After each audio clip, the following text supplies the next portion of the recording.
The breaking point is a true story.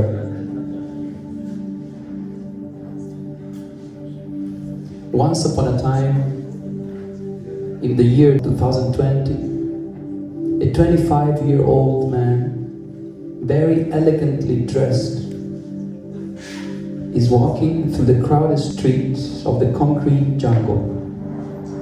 He moved to New York after graduating in architecture at Berkeley, after which it was quite easy to start a promising career at one of the most successful design studios in the United States. One day, it's almost 6 p.m. Just after work, Nick feels the need to walk home. He doesn't feel really good tonight. It's like he's dragging himself through the crowd. Actually, he hasn't been feeling himself lately. He takes the subway. Looking around, he notices people. They all look dead inside. And he asks to himself, what kind of life is this? yes, what kind of life is that? He feels empty and lonely. There's a discontent within him that slows him down. At work, he feels uncomfortable around his colleagues, and his family relationships are getting complex. In fact, he's just gotten out of a 7-year relationship in which he had fully dedicated himself. Nicolò, you have changed so much. I can't recognize you anymore. What happened with you? I don't feel the same way staying with you. You know, I want to go shopping, but you don't take me to shopping. I want to go out with my friends and drink, and you don't want to come, never. So, that's so boring.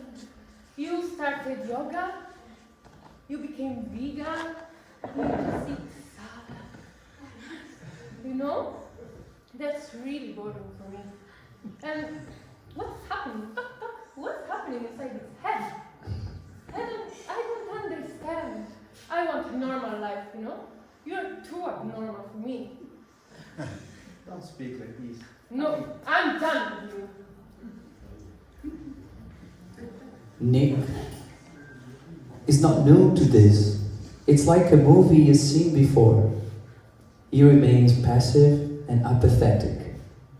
Every evening, on his way home, he meets some strange people sitting down in Washington Square, playing some kind of exotic music, singing together.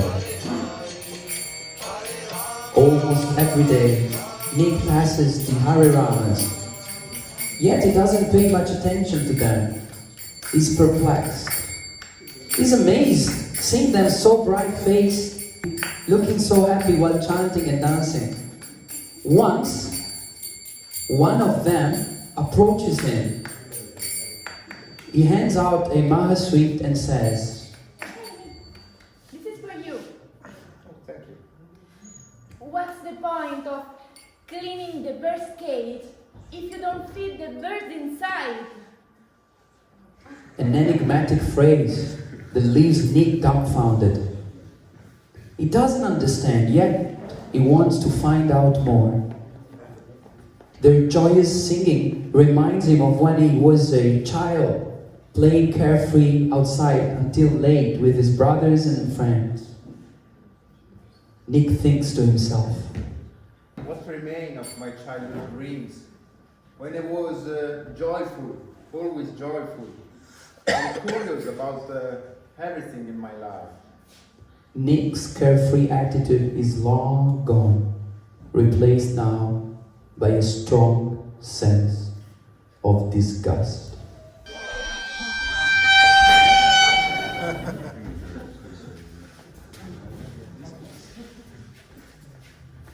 Sometimes he stops to consider his life. He thinks of COVID, the current political situation, all those bad news on TV, the nuclear threats. That's really not the life he dreamt of when he was younger. The days and months pass by, but he's stuck. A feeling of frustration grows deeper and deeper.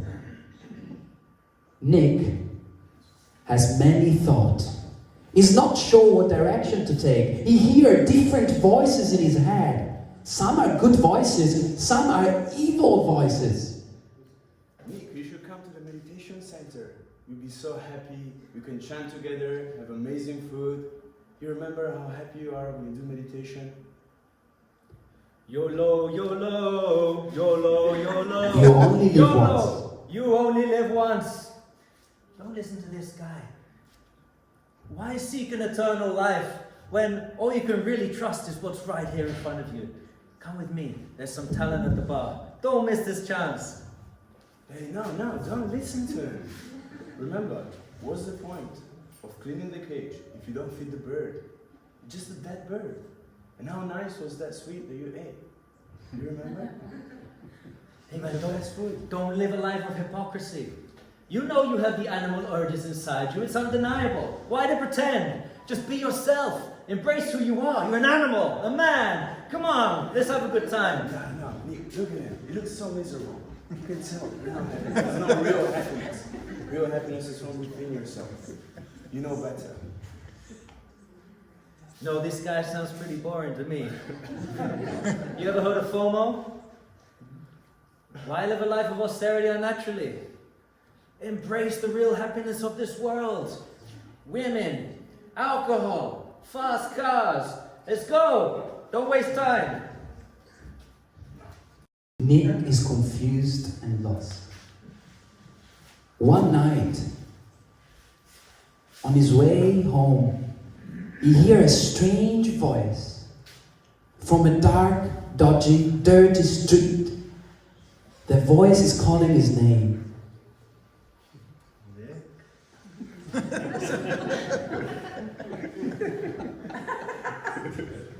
Seems you're reaching a breaking point. Seems like it's very close now. But if you follow your heart, then it can become a turning point to see the magic crystal turning. If you follow your heart, it will become a turning point. It will become a wonderful opportunity, a wonderful change. Just follow your heart and see what the magic crystal is doing. It will become a great turning point in your life. The oracle told Nick that the breaking point, the turning point, was getting closer.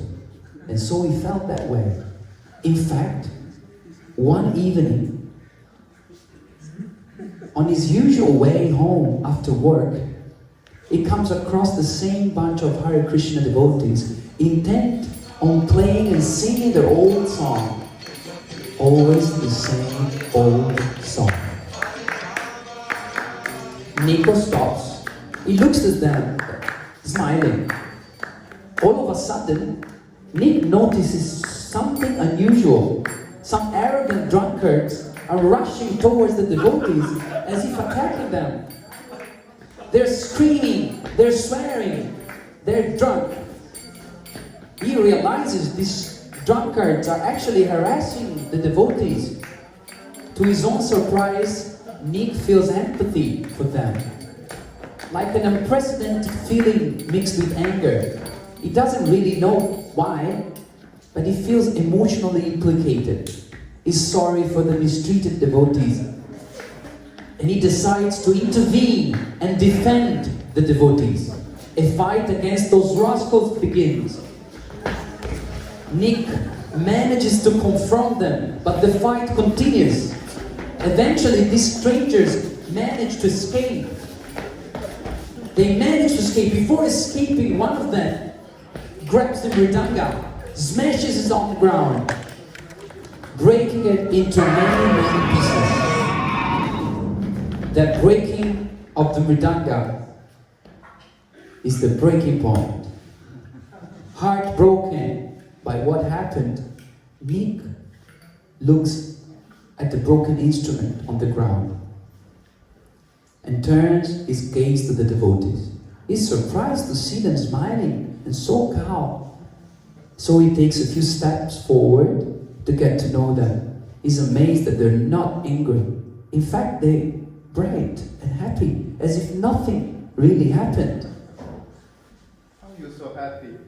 Did you see what happened? Everything is fine. Everything is fine, they answer. In complete equanimity, they explain that everything is fine. Indeed, this is normal, given the current era, also known as the Iron Age of Kali, where quarrel and hypocrisy are so predominant. They often experience being rejected, mocked, if not even threatened or physically attacked. Nick is surprised to hear that. How can these devotees be so calm and tolerant, while he, who had absolutely no part in the story, is so emotionally shaken? They continue explaining that this often happens to the members of the Hare Krishna movement. They start reading him a passage from one of their texts. Our spiritual master, Srila Prabhupada, has written on the Sri Chaitanya Charitamrita. In most cities of the Western world, we have been arrested many times by the police. But we are nevertheless executing the order of Sri Chaitanya Mahaprabhu by chanting on the streets of all the important cities such as New York, London, Chicago, Sydney, Melbourne, Paris, and Hamburg. We must remember that such incidents took place in the past, 500 years ago. And the fact that they are still going on indicates that our Sankirtana movement is really authorized. For if Sankirtana were an insignificant material affair, demons would not object to it. Such orders, stopping Sankirtana in the street of the world's great cities, have been imposed upon members of the Hare Krishna movement. We have hundreds of centuries in the world, and we have been specifically persecuted in Australia. The demons of the time tried to obstruct the Sankirtan movement started by Sri Chaitanya Mahaprabhu. Similar demons are trying to obstruct the Sankirtan movement. We are executing all over the world. And this proves that our Sankirtan movement is still pure and genuine, following in the footsteps of Sri Chaitanya Mahaprabhu. Sri Chaitanya Mahaprabhu, Sankirtan, demons. Hey Nick, if you have time, would you like to hear a story? Yes, why not? At that point, the devotee of Krishna begins the story. 500 years ago, in the land of West Bengal, the public chanting known as Sankirtan began to spread. Sri Chaitanya Mahaprabhu, a local transcendental personality who went down in history as the golden avatar, along with his associates, began nightly meetings in the house of Srinivas Thakur. Dear devotees, please come! Let the Sankirtan movement begin! Come, come! Oh, every person that takes your holy name, we vanquish all the 10 million offenses that he did. In those days, the golden avatar ordered all the citizens of Navadvip to chant the following mantra. Hare Krishna, Hare Krishna, Hare Krishna, Hare Krishna, Krishna, Krishna Krishna, Hare Hare, Hare Hare Rama, Hare Rama, Hare Rama, Hare Rama, Rama Rama, Rama Hare Hare. And in each and every home, they began performing Sankirtan regularly. All the devotees sang this popular song along with the Hare Krishna Mahamantra. Hare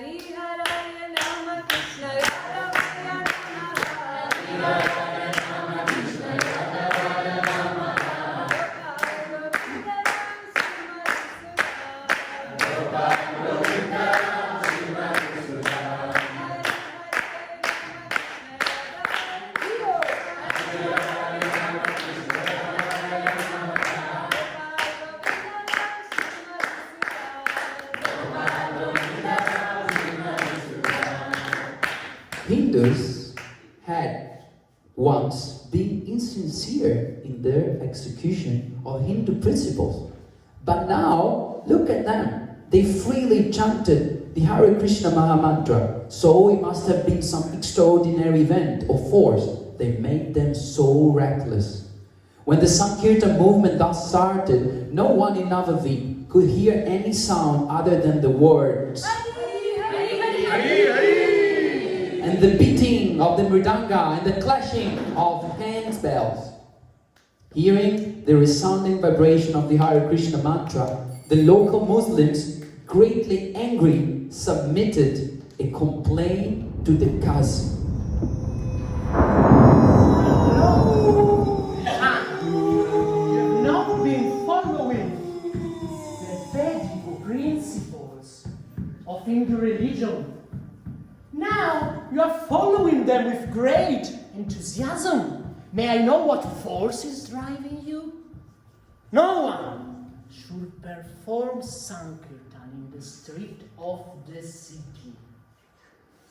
If I will see someone performing such a Sankirtan, I will not only chastise him, but taking all his possession, but I will also convert him into a Muslim. Said that the Qazi did something very, very bad. He took the mridanga, tore it to pieces. Breaking point. The Qazi returned home, and the devotees, they were greatly shocked. They were forbidden to chant Hare Krishna. So they went to submit their grief to the Lord Chaitanya Mahaprabhu. Lord Chaitanya ordered them, "Go, perform Sankirtan. Today I shall kill all the Muslims." Returning home, all the citizens began performing Sankirtan. But because of the order of the Qazi, they were not really carefree as they used to. They were actually full of anxiety. Understanding the anxiety within the devotee's mind, the Lord called them together and spoke to them as follows. "In the evening I shall perform Sankirtan in each and every town. Therefore you should all decorate the city. In the evening, burn torchlights in every home. I shall give protection to everyone. Let us see what kind of Qazi comes to stop our kirtan." In this way, about 500 years before Gandhi, Sri Chaitanya Mahaprabhu had begun the first non-violent civil disobedience movement in history. Mahaprabhu used to say, "It is not necessary to commit violence to prevent the opposition from hindering the movement, because it is possible to confront demonic behavior with logic and argument." You should know that the Hare Krishna movement is not a sentimental religious movement. It is a movement aimed at reforming all the abnormalities of human society.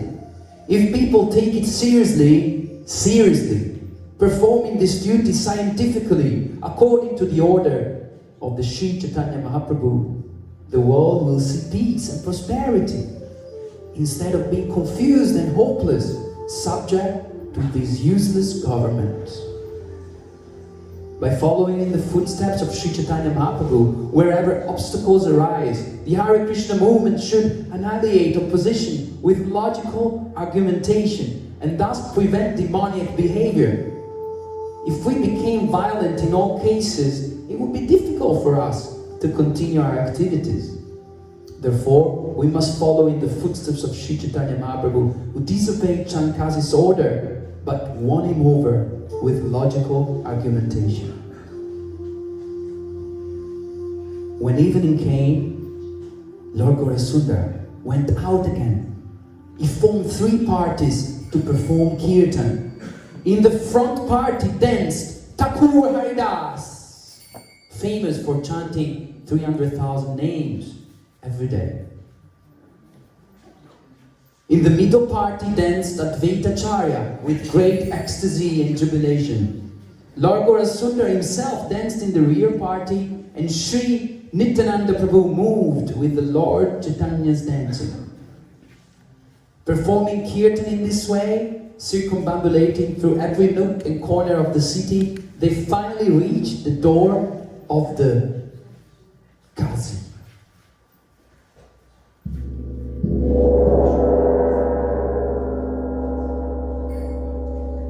Murmuring in anger and making a roaring sound, the people, under the protection of Lord Chaitanya, became mad through such indulgence. The loud sound of the chanting of the Hare Krishna mantra certainly made the Kazi very much afraid, and he hid himself within his room. Hearing the people thus protesting, murmuring in great anger, the Kazi would not come out of his home. Therefore, when Sri Chaitanya Mahaprabhu reached the Kazi's house, he sat down by the doorway and sent some respectable persons to call for the Kazi. When the Kazi came, his head bowed down, the Lord gave him proper respect and a place where to stand comfortably. In a friendly way, the Golden Avatar said, Sir, I have come to your house as your guest, but upon seeing me, you hid yourself in your room. What kind of etiquette is this? Well, you went to my house in a angry mood. To pacify you, I didn't come immediately before you. Now that you have pacified yourself, I come before you. You know, it's such a great fortune for me to have a guest like your honor. As the conversation became more and more cordial and peaceful, the Kazi began to change. Chaitanya Mahaprabhu said, I wish to ask you another question. Please tell me the truth. Do not try to cheat me with tricks. In your city there is always congregational chanting of the holy name. A tumultuous uproar of music, singing and dancing is always going on. As a Muslim magistrate, you have the right to oppose the performance of Hindu ceremonies. But now you do not forbid them. I cannot understand the reason why. Well, everyone calls you by the name of Gora Hari. Please, allow me to call you by this name. Oh, Gora Hari! If we can talk privately, I will explain. Sri Chaitanya Mahaprabhu replied, All these men are my confidential associates. You may speak frankly. There is no reason to be afraid of them. Well, in that case,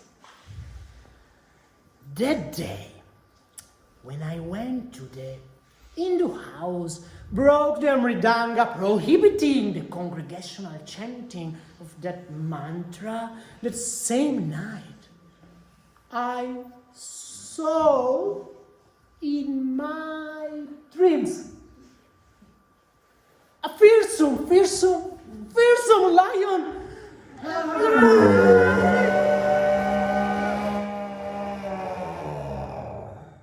had the body like that of a human being and the face of a lion.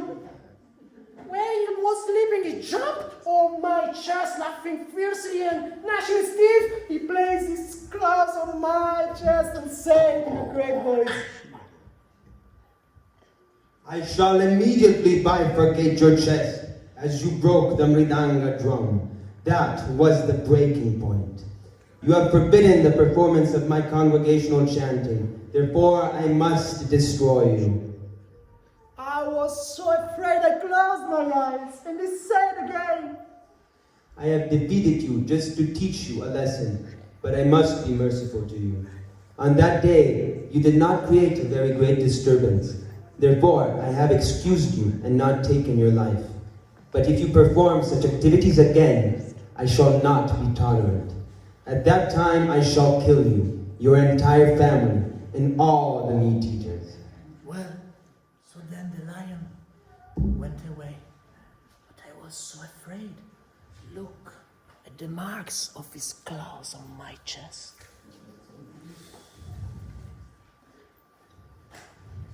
O Keshava, O Lord of the universe, O Sri Hari, all glory to you. You came in a form of half man, half lion, and just as one crushes a wasp between one finger, you tore Hiranyakashi, the demon, apart with the splendid fingers of your lotus hands.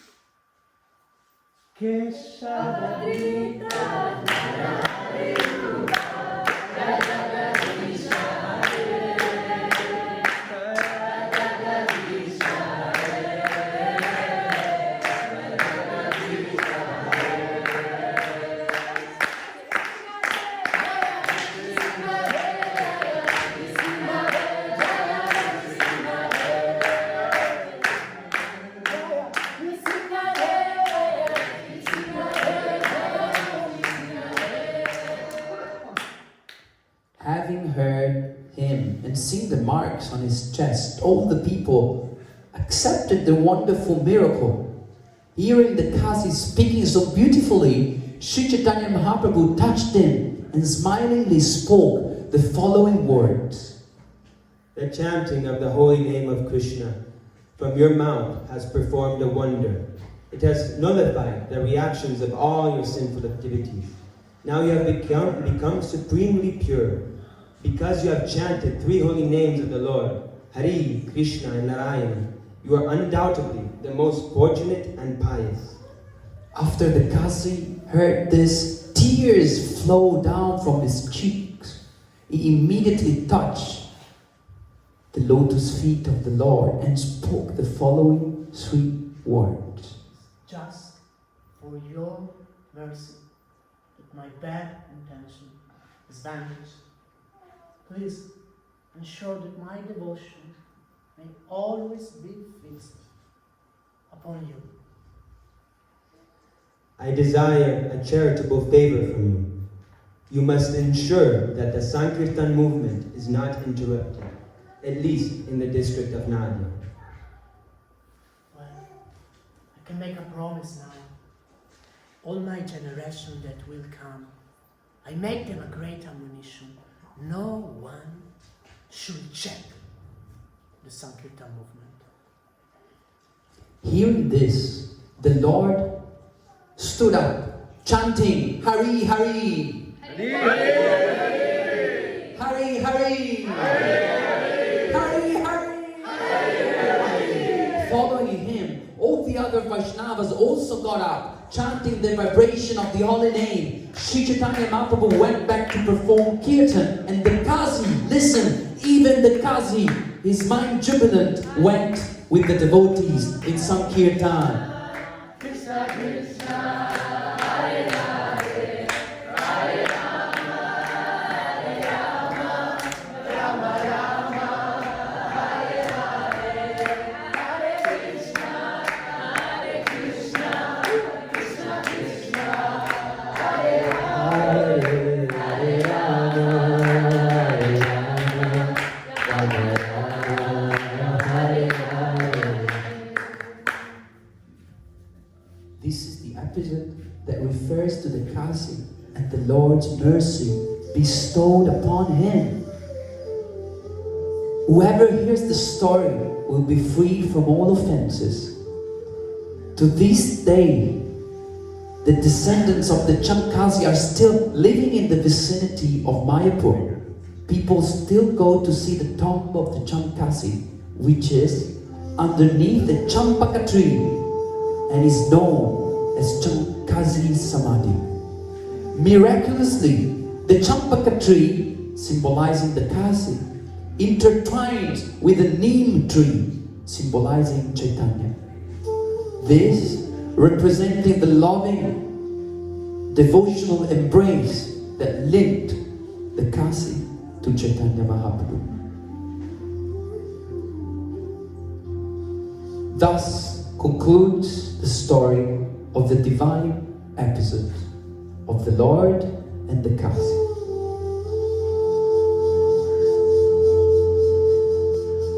By the way, do you remember Nick? Yes, Nick. He listened to the story that the devotee was telling him with great attention and wonder. Nick says to the devotee, Wow, what a great story. I feel this will change my life. I understand that I need to take care of my bird inside instead of cleaning the cage. he thanks them for the great time he had. They offer him something to eat, which he appreciates. And spontaneously, a kirtan begins. And they're off again, Sankirtan. What follows is the story of Nick's life as we know him today. He will become a prestigious yoga teacher. He will travel to India. He will purify himself in the water of Mother Ganga.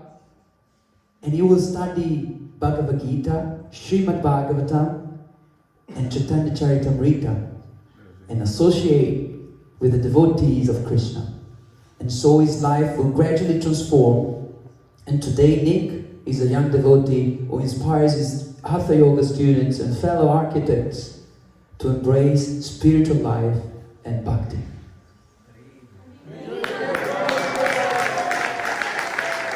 Thus ends the story of the great Nippon, the incredible story of Nick.